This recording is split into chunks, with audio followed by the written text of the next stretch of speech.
Ahora tenemos que hablar de Turno Nocturno, esta película de horror que es mexicana, sabemos, y que está adaptando o tomando un poco prestada la leyenda de La Planchada, esta enfermera que estaba en el Hospital Juárez de la Ciudad de México, por ahí de mediados de los 50, es una leyenda muy antigua, y que bueno, Rigoberto Castañeda, mismo director de Kilómetro 31, Kilómetro 31-2, y algunas partes, algunos capítulos de 13 Miedos, esa serie que fue muy famosa, por ahí del 2005-2006 en Televisa, estuvo ahí muy activo, y bueno, Rigoberto Castañeda viene a escribir y a dirigir esta película. Una película que, antes de hablar de la sinopsis, recuerda en sus primeros momentos al cine giallo italiano, un poco de los 70s, si queremos decir a alguien como que muy famoso por ese tipo de cine. Dario Argento intenta hacer un poco un cine giallo que se desdibuja rápidamente, pero con un horror mexicano. También, antes de comenzar con la sinopsis, hay que saber diferenciar entre horror y terror, porque el horror es el miedo anticipado que tenemos con un fantasma o monstruo. También puede haber imágenes explícitas, violentas, gore o elementos sobrenaturales. En cambio, el terror es un miedo que se experimenta cuando pasa algo real. Entonces, esta película es de horror, no es de terror, porque estuve viendo mucho por ahí que decían que era una película de terror. No, señores, no lo es. Ahora sí, vamos con la sinopsis de Turno Nocturno. Adaptada durante la década de los 70 en un hospital en México, la historia nos cuenta cómo Rebeca, una enfermera con un oscuro pasado, es contratada en un nosocomio en el que un ente conocido como La Planchada aparece durante el turno de la noche. Con una serie de acontecimientos paranormales, nuestra protagonista buscará darle la vuelta de página a su vida mientras se enfrenta a sus compañeros y al fantasma de una misteriosa enfermera.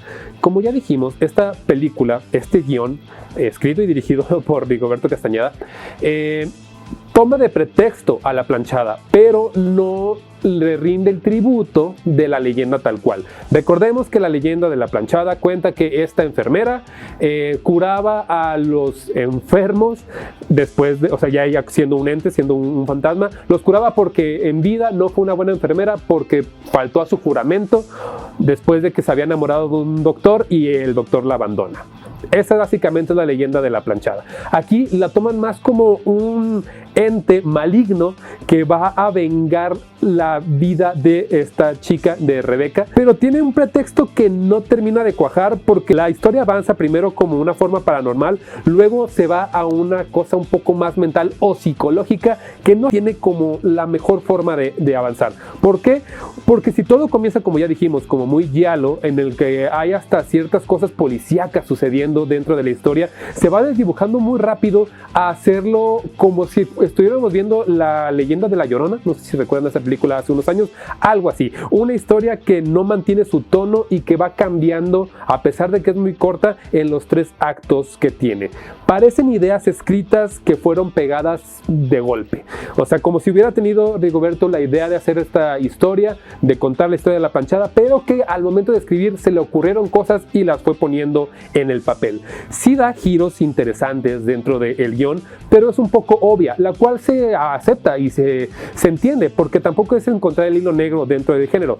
Pero si el personaje principal, por la forma en la que está escrito, es bastante no meloso, pero es cursi la forma en la que actúa a cámara, todo empieza a caer ya, desdibujarse muy rápido. Aparte que dentro del guión se mete en una historia como de Stranger Things, como si estuvieran yendo al Upside Down, algo así que no tiene sentido y que nunca nos lo plantean de por qué está pasando, tal vez hasta el final con el giro que no les quiero decir qué sucede, pero no se justifica de la mejor manera. Ese tal vez es el primer bache que le encuentro a la cinta. El guión no es tan sólido como me gustaría que fuera.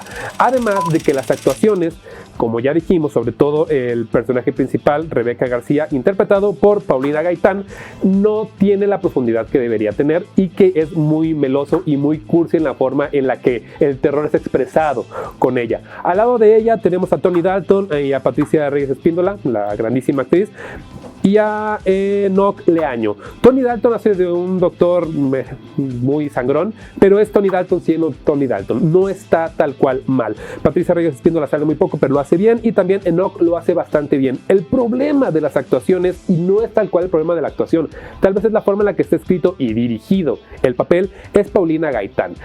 No hay manera de querer verla sin que queramos no apartar los ojos. ¿Por qué? Porque llega un punto en el que cansa, que siempre tiene la misma expresión, que no sabe tal vez cómo expresar ese terror, y en verdad es un poco cansado lo que nos representa Paulina. No estoy echando la culpa a la actriz, vi su trabajo, también tiene muchísimo más trabajo en otras producciones, no estoy culpándola exactamente a ella, pero sí creo que es uno de los eslabones más débiles, que junto con el guión no logran que sea tan disfrutable esta cinta. De hecho, da un poco de sueño esta película. Una de las reglas de las enfermeras dentro de la historia es que no se duerman durante el turno, y esa regla es de cuenta que nos la están poniendo nosotros como espectadores, y es difícil cumplirla sinceramente, porque no es una película tan entretenida. Con esto nos vamos a la dirección. Rigoberto Castañeda, como ya lo mencionamos, sabemos que ha hecho, sabemos que técnicamente sabe hacer bien las cosas, sabe ejecutar bien una cinta, pero también no está teniendo un avance desde los años pasados. ¿A qué me refiero? Que si pones Kilómetro 31-2 o cualquier capítulo que haya dirigido de 13 Miedos, está completamente igual lo que hace. Hay unos comerciales que hicieron con Doritos, si mal no recuerdo, también de 13 Miedos. Básicamente es la misma forma de encuadrar, es la misma forma de enfrentar el horror, y no veo un avance, lo cual no está mal. Es su sello, tal cual es como él sabe dirigir, pero me hubiera gustado que hubiera habido un poco más de avance, y no lo encontré.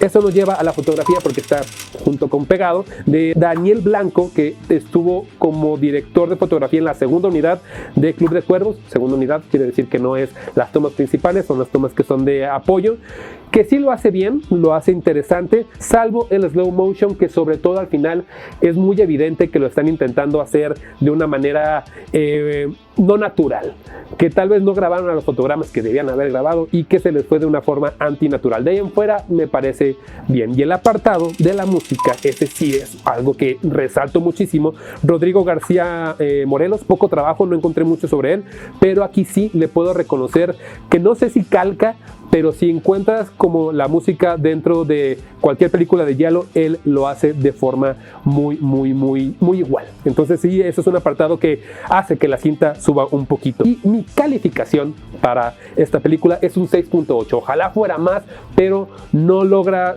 sobrepasar los problemas de guión y de actuación para que suba un poquito más.